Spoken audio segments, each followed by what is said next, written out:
Oi, pessoal, tudo bem com vocês? Bom, estamos aqui de volta para mais uma aula prática de programação em Python para problemas específicos de bioinformática estrutural. Então, o objetivo dessas práticas é que vocês que estão começando na área possam conhecer um pouco mais sobre o PDB, o arquivo PDB, o formato do arquivo PDB e também um pouco de programação em Python, tá? Bom, já é preciso saber lógica de programação, né, sintaxe básica de Python, e aí a gente vai fazendo alguns exercícios aqui. Vocês gostaram desse conteúdo, então a gente está fazendo mais. Então já aproveita, não deixa de deixar agora o like, se inscrever se você não está inscrito e compartilhar com alguém que possa ter interesse, tá bom? Então, a primeira coisa que eu queria falar é o exercício de hoje. Então, qual é o exercício de hoje? No exercício de hoje, a gente vai aprender a elaborar um gráfico, uma visualização, que é um mapa de distância da estrutura da proteína. Então, talvez vocês já tenham visto os mapas de distância nos livros de bioquímica, né? Mapa de contato, mapa de distância. Eles são muito usados, né? Desde muitos anos, até foi alvo de estudo da minha tese. E recentemente eles voltaram com tudo aí, junto com as técnicas de deep learning. Então, tem muita gente desenvolvendo métodos para prever um mapa de distância baseado em diversas características das sequências e estruturas de proteínas conhecidas, e inclusive no AlphaFold 1, o método do DeepMind, né, ele prevê o mapa de distância antes de construir o modelo comparativo da estrutura das proteínas, tá? Então, não o AlphaFold 2 agora, mas o primeiro AlphaFold, ele era baseado nessa ideia de prever os mapas de distância, tá? Então, hoje nós vamos falar sobre mapa de distância, nós vamos calcular os mapas de distâncias aqui. Então, vamos compartilhar a tela. Eu queria começar mostrando para quem nunca viu, para quem ainda não entrou, né? Esse aqui é o site do PDB, né? O Protein Data Bank. Aqui, como vocês podem ver, a gente tem disponível quase 190 mil arquivos, né? Quase 190 mil estruturas de proteínas, né? Complexos, proteína e diversos ligantes, né? Ácidos nucleicos, pequenas moléculas, peptídeos, etc. E está tudo aqui livremente disponível, publicamente disponível. Vocês podem vir aqui buscar, por exemplo, proteínas do SARS-CoV-2, 3 não, né? Então, basicamente a gente vai trabalhar nessa prática de hoje com esse tipo de arquivo, com esse tipo de dado, tá? Os arquivos do PDB, a gente vai usar o formato .pdb, existe outro formato que é o CIF, mas a gente não vai trabalhar com ele hoje, tá? E então vocês podem fazer o download de algum arquivo aqui. Nós vamos usar um A6N, que é um arquivo bem antigo. Esse aqui é um ID bem antigo do PDB, que é uma mioglobina, tá? Tá vendo que é de 1998? Bem antigo, tá? Mas aqui, qualquer arquivo que vocês quiserem visualizar vai funcionar do mesmo jeito. Então, vocês podem vir aqui, download PDB, tá? Eu vou exibir ele aqui para vocês verem o formato. É um arquivo texto, tá? Então, é um arquivo texto que, para quem programa em Python, é bem tranquilo fazer o parser, né? Obter os dados aqui. Então, arquivo que esse cabeçalho aqui, né? Ele tem a primeira coluna, tem o tipo do registro. Então, pode ser um cabeçalho, um título, um composto, o source, que é o organismo, o journal, que é onde foi publicado esse trabalho, vários comentários aqui, tá? Sobre a resolução da estrutura. E interessa muito para nós aqui as linhas átomo. Então, cada linha átomo é um átomo da estrutura resolvida por cristalografia, ou NMR, ou outras técnicas, tá? Então, a gente tem aqui átomo, a gente tem o ID sequencial, o número serial do átomo, a gente tem o nome do átomo, então, no caso aqui, nitrogênio, carbono alfa, o carbono do carboxilato, o oxigênio do carboxilato, o carbono beta, gama 1, gama 2 e assim sucessivamente, tá? Depois a gente tem aqui o código de 3 letras do resíduo de aminoácido, o código de uma letra da cadeia, porque a proteína pode ter várias cadeias, né? Pode ser um monômero, pode ser um dímero, trímero e assim vai. e depois aqui o número sequencial do resíduo de aminoácido, tá? Depois a gente vai trabalhar hoje aqui com as coordenadas x, y e z deste átomo, tá? Então aqui a gente tem as coordenadas x, y e z do nitrogênio, da valina número 1 da cadeia A, certo? Bom, então vocês vão fazer o download de um arquivo PDB de interesse. No meu caso, eu coloquei no meu Google Drive, criei uma pasta chamada PDB e tenho lá dentro alguns arquivos aqui. Então, A6M, 5GWZ e assim vai, tá? A gente já fez isso nas aulas anteriores. Então, para quem está seguindo, já deve ter visto a gente fazer isso antes, tá? Uma coisa muito importante que eu também disse nas aulas anteriores é vocês terem acesso à documentação do arquivo de dados do PDB. Então, eu estou mostrando para vocês aqui o arquivo, a página, né, no próprio PDB, de documentação do formato. Então, eu vou olhar aqui em HTML, tá vendo? Mas vocês podem baixar o PDF, como vocês preferirem. E a gente vai focar aqui no campo átomo, tá? Então, a gente vai processar hoje só o campo átomo. Se vocês clicam aqui, vocês vão ver os detalhes, né, de cada coluna desse campo átomo. Então, aqui, por exemplo, olha, de colunas 1 a 6 vai vir átomo. 7 a 11 vai vir o número serial do átomo, né, de 1 até infinito. De 13 a 16 é o nome do átomo.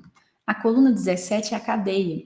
As colunas 18 a 20 são o nome do resíduo, tá? A 22 aqui, desculpa, a 22 é a cadeia. O 17 é a localização alternativa que nós não vamos usar hoje, tá? E aqui a gente tem as coordenadas x, y e z, que a gente tanto usa na bioinformática estrutural, tá?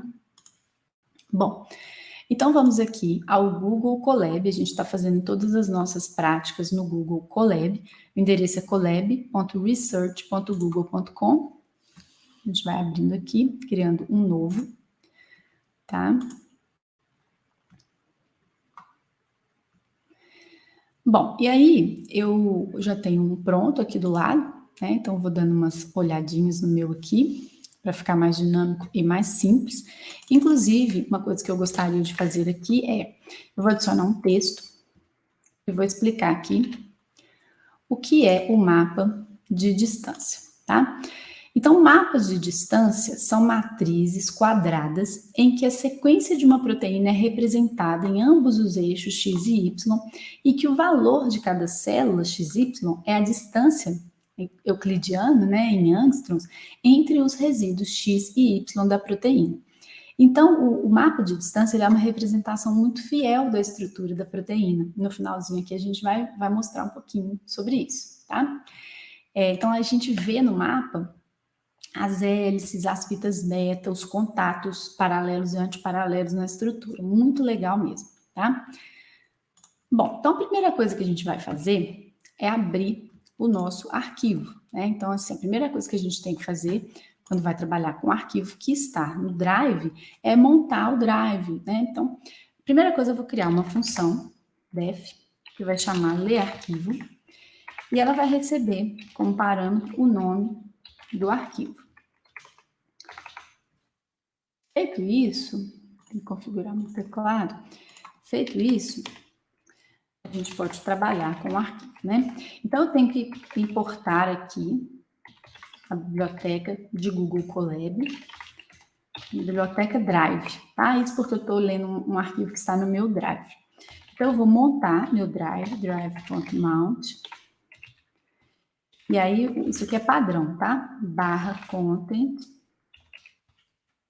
/drive. Isso é padrão para montar. E demora um pouquinho da primeira vez, vocês vão ver. Eu vou abrir o arquivo, né? Arquivo vai ser igual a open, o nome do arquivo. Eu vou abrir o arquivo para leitura, modo de leitura.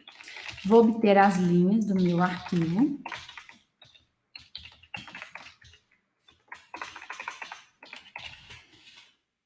Vou tirar as linhas do meu arquivo e vou fechar. Depois, retornar as linhas. Então, essa é a minha função que vai ler o arquivo. arquivo, tá? Bom, eu posso chamar, então, essa função aqui para a gente testar, tá? Então, eu vou criar do lado de fora aqui uma variável linhas, que vai receber as linhas do arquivo. E eu passo o caminho. O caminho padrão é content /drive /my drive aí o meu diretório. Então, meu diretório é pdb /1a6m.pdb. Então, esse é o nome do meu arquivo, tá? Eu vou, então, executar. Vocês vão ver que vai demorar e vai me pedir permissão para eu conseguir montar e ler o arquivo, tá? Bom, todas as permissões dadas, deu tudo certo, montou, tá? Então, está montado. Isso aqui só vai acontecer uma vez, tá? Agora, para conferir, a gente vai criar uma outra função que a gente vai chamar de imprime arquivo. Só para conferir, tá? Ela vai receber as linhas, que a gente já leu. Para cada linha, eu vou tirar a quebra de linha do lado direito, então vou fazer um rstrip aqui. E vou imprimir a linha. Aqui eu chamo e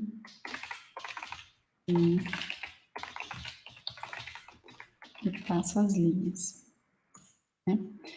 Então, agora sim vai acontecer alguma coisa,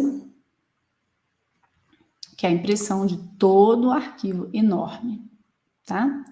Só para vocês confiarem que está tudo correndo bem.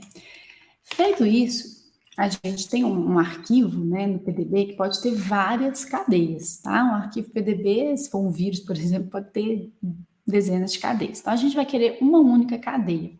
Sendo assim, a gente vai fazer uma função que obtém a cadeia de interesse.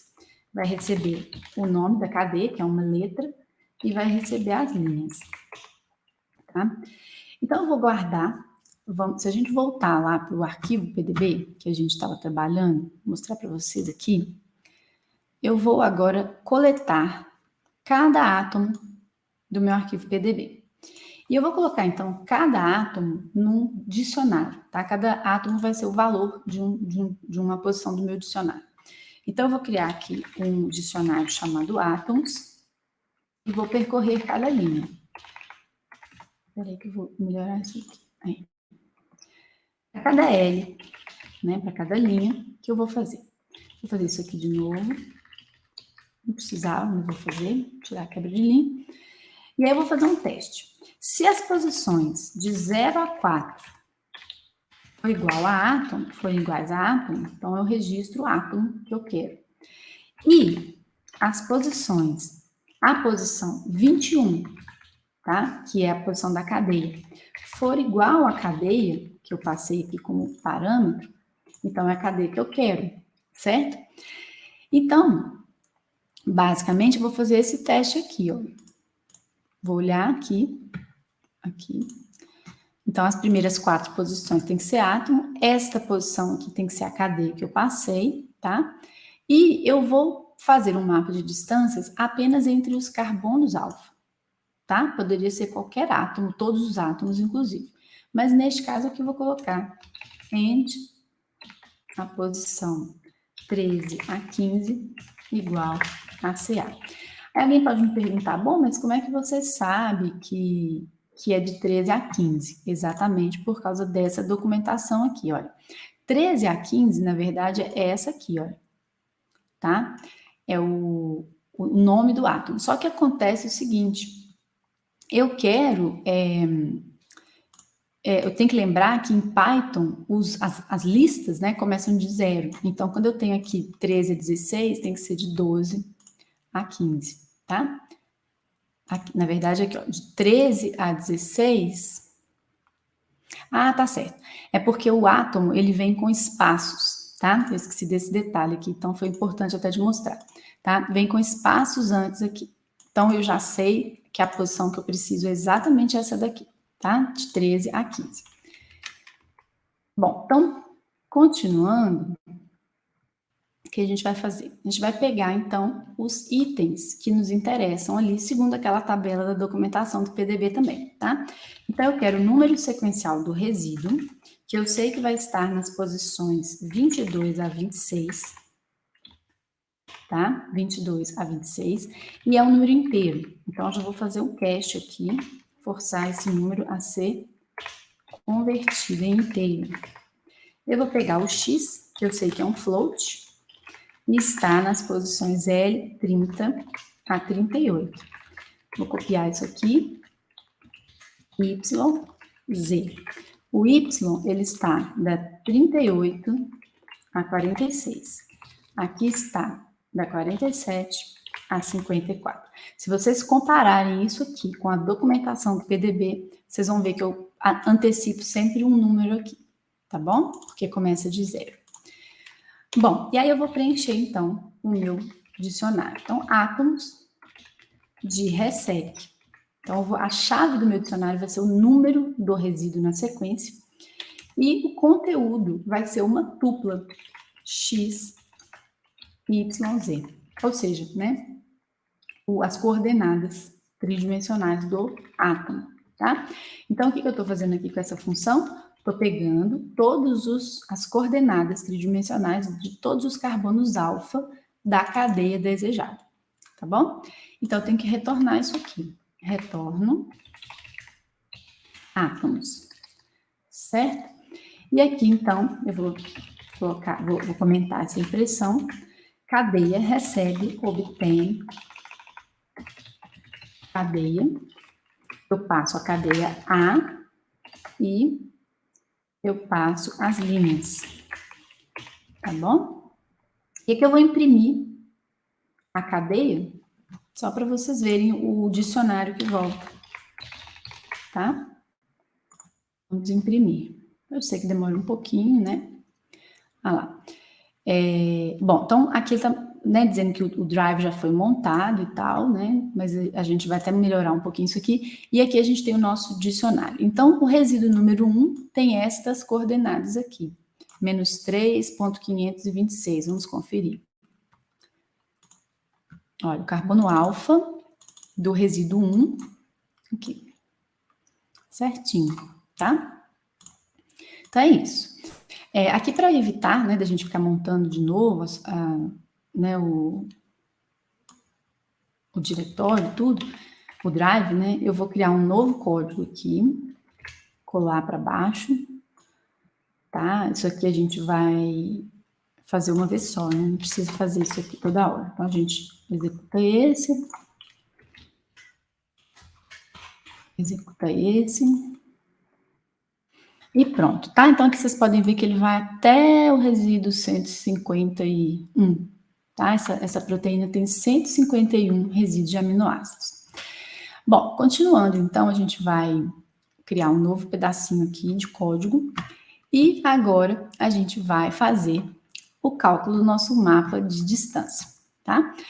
Então, para a gente calcular distâncias, a gente tem que implementar uma função que é a distância euclidiana. Pode ser, por exemplo, dist, pode ser só dist, né? Distância euclidiana. A distância euclidiana vai receber pontos x, y e z, um ponto, e o segundo ponto. É basicamente a distância entre os pontos 1 e 2, tá? E aí a conta é simples, tá? Eu vou até já retornar aqui a conta que é a raiz quadrada, né? Então, import math. Então, math.sqrt, a raiz quadrada da soma do quadrado das distâncias. Então, olha só, quadrado, soma. Então, a soma do quadrado das distâncias. As distâncias entre os pontos x, y e z. Então, x1 menos x2, y1 menos y2, z1 menos z2. Certo? É isso, isso aqui é a distância euclidiana. Tá bom? Continuando, então, a gente vai agora calcular a distância entre todos os pares possíveis de resíduos da sequência de 151 resíduos, tá? Então, eu vou criar uma função que chama mapa distância, que recebe os átomos. E aí, eu vou criar uma matriz, então é um mapa. Uma lista, desculpa. Eu vou criar uma matriz, é uma lista de listas, né? Então, para todos os átomos 1 em átomos, eu vou ter que fazer uma nova lista ali. Então, m.append, para eu criar uma matriz, né? Vou criar uma lista vazia.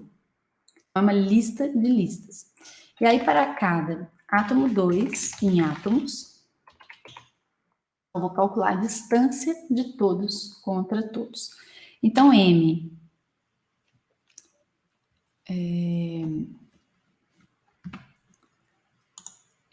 deixa eu ver aqui, eu vou criar um i. Deixa eu ver uma coisa aqui. Eu vou criar um i. Eu vou inicializar com o valor de 0, ele vai ser um indexador aqui da minha lista. Então, m de i, porque eu poderia indexar pelo número do átomo, tá? Mas como o átomo às vezes não começa de 1, às vezes começa de 16, 25, tá? Os átomos no arquivo PDB nem sempre começam de 1. Pode ser que o início da sequência não tenha sido resolvido, não tenha dado para ver, né, a nuvem eletrônica. Então, a gente vai usar esse i porque ele vai começar sempre de 0, para a matriz começar sempre de 0. Então, m de i, ponto append, vou fazer o append da distância, tá? E depois que eu fizer isso, i mais igual a 1, tá? Para aumentar o contador ali. Então, que distância vai ser essa? Tá? A distância vai ser a distância de átomos de A1, né?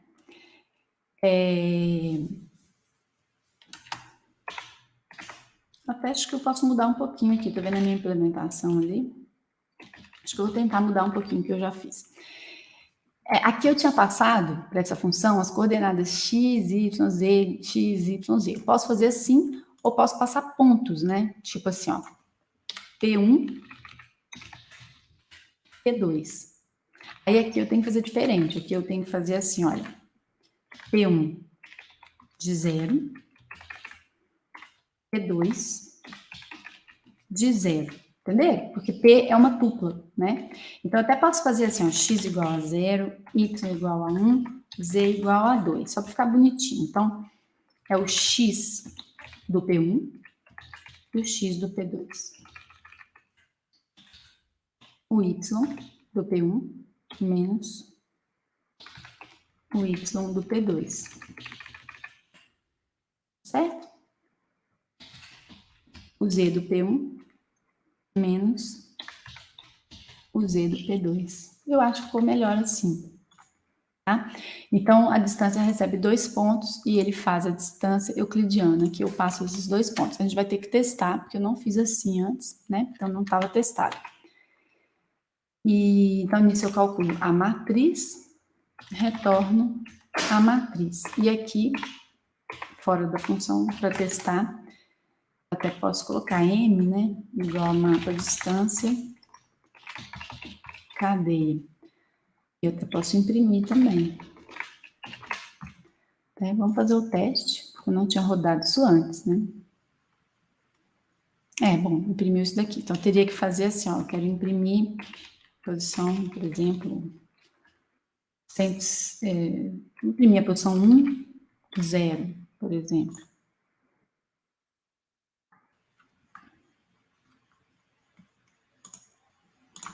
Peraí. Não, fiz errado aqui, gente, desculpem. Acho que autocompletou, tá? Então, agora sim. Então, ele tem que retornar a matriz, e aqui a gente vai imprimir a matriz.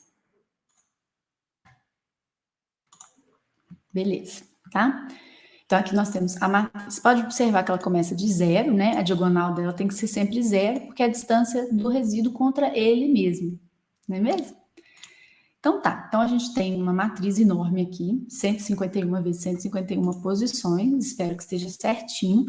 E agora a gente vai fazer o desenho, para a gente visualizar essa matriz de alguma forma interessante, tá? Eu vou mostrar para vocês aqui uma biblioteca muito simples que a gente vai usar hoje, que se chama Plotly, tá?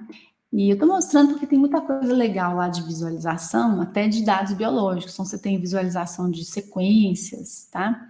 Tem umas visualizações muito legais em Python, é bem simples, tá? Então, é esse nome aqui, Plotly, tá? Eu fiz uma busca já de uma vez no Google por Plotly Heatmap. Tá? E vocês já vão cair no lugar certinho. Então, nós vamos plotar essa matriz como um belo mapa de calor, tá? Então, aqui só para vocês terem uma ideia, é um código muito simplesinho, que a gente não vai mudar muita coisa, e ele faz esse mapa de calor aqui, tá? Então, já copiei esse código, nós vamos copiar esse código lá. E aqui, olha só, import Plotly Express SPX. Fig é px.im show, tá? É uma forma de exibir uma imagem. E eu vou passar a minha matriz aqui. É uma visualização de uma matriz fig.show. Então, não se atenham muito a esse detalhe aqui, porque é um código pronto, eu copiei exatamente igualzinho ele estava lá, tá? E aí, olha que bonita a matriz de distâncias que a gente plotou. Vocês podem observar que o eixo X vai de 0 a 151, tá? Aqui. Ou de 0 a 150, né? Porque os resíduos são de 1 a 151. E aqui é a mesma coisa, tá? E que a diagonal é sempre 0. Tá bom? Diagonal sempre 0, porque a distância do átomo contra ele mesmo é 0. E é muito legal, esses mapas são muito legais, porque a gente tem aqui bem claramente na diagonal muitas hélices, tá? A minha mioglobina é uma proteína que tem 8 hélices. Então, aqui, olha, hélice A.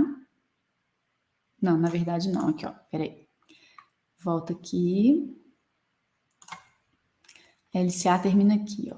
Hélice A. Né? Dá até para dar um zoom aqui para ver.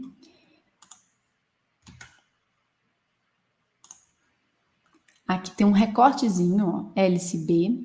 Depois tem duas menorzinhas aqui, C e D. Depois E, F, G, H. Então, dá para ver isso bem direitinho. Se for uma proteína que tenha folhas beta, vocês vão ver mais estruturas marcadas aqui fora da diagonal, tá? Porque as hélices, elas têm pequenas distâncias entre os resíduos ali do loop. Então, elas ficam bem na diagonal. As fitas já é bem diferente, tá? Então, a gente pode, por exemplo, mudar o nome do arquivo aqui. A gente pode tentar um arquivo que não seja uma proteína toda alfa, né? Toda hélice. Então, aqui, quando eu passei um A6M, eu posso passar, por exemplo, 5GWZ, uma proteína diferente, né? Então, eu vou rodar tudo de novo, porque eu tenho que ler um novo arquivo, fazer a obtenção da cadeia e depois plotar, né? Calcular o mapa de distância e depois plotar aqui. Vocês vão ver o mapa diferente, inclusive tamanho diferente, né?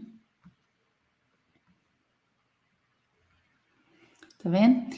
Então, essa aqui esse mapa é um mapa de uma proteína bem maior, né? Tá vendo aqui? Mais de 200, 300 resíduos.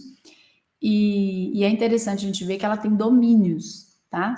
Depois vocês olhem no PDB a proteína, ela tem 2 domínios, assim. E a gente vê claramente esse pedaço amarelão aqui, né? São distâncias grandes, né? Significa o quê? Significa que o domínio não tem tanto contato com o outro, né? Ou seja, são 2 domínios globulares. Então, a gente tem aqui um domínio que tem muitos contatos entre si, fitas betas, vontade aqui, né? E um outro domínio aqui. E esses voids aqui amarelinhos significam que esses 2 domínios não têm muito contato, muita proximidade um com o outro, tá? Então, gente, esse tipo de ferramenta é bem interessante, bem usado, né? Hoje em dia está sendo bastante usado para entender, para construir modelos, de estruturas de proteína por homologia, né? Pelo menos foi usado pelo DeepMind aí no seu AlphaFold. E eu estudei isso muito na minha tese para classificar estruturas de proteína. Ainda tenho trabalhado com isso agora no contexto de redes neurais convolucionais, né? E então, só para vocês fazerem aí mais um exercício de programação, aprenderem a processar o arquivo PDB, né? Familiarizar bem com ele, baixar o arquivo PDB, entender o formato dele e fazer um exercício de Python bem focado em bioinformática estrutural, tá bom? Então, se você gostou desse tipo de aula, não deixe de dar um curtir, porque é assim que a gente mede, né, se esse tipo de aula está sendo útil ou não aqui, e também compartilhe com os colegas e se inscreva para não perder outros conteúdos desse tipo. Até o próximo!